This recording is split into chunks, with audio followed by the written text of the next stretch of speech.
पवन सिंह की सूर्यवंशम मूवी का आपको अपडेट देता हूँ वापस से सूचना देने के लिए। तो मैं बताना चाहता हूँ कि पवन सिंह ने गर्दा उड़ा रखा है, वो भी तगड़ा वाला। हिट नहीं, सुपर हिट नहीं, ऐसा घमासान युद्ध मचा रखा है भाई साहब।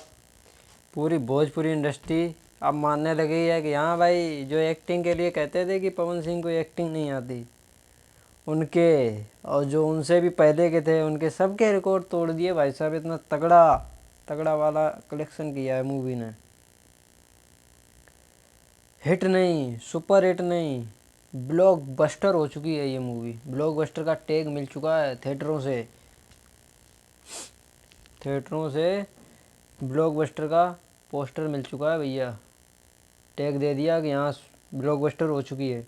और इसने अभी तक लगभग 16 से 17 करोड़ रुपए कमा लिए हैं। तगड़ा कलेक्शन किया है। अभी ये तो थिएटर का है, बाकी कितना कमाएगी आप तो जानते ही हैं। तो भाइयों, आपको हमारी वीडियो कैसी लगी तो सब्सक्राइब करना, अच्छी लगी हो तो लाइक भी करना, सब्सक्राइब करना, बेल आइकन को दबाना, कमेंट करना। और पवन भैया की आपने मूवी देखी या नहीं देखी ये भी कमेंट ज़रूर करना, बताइए।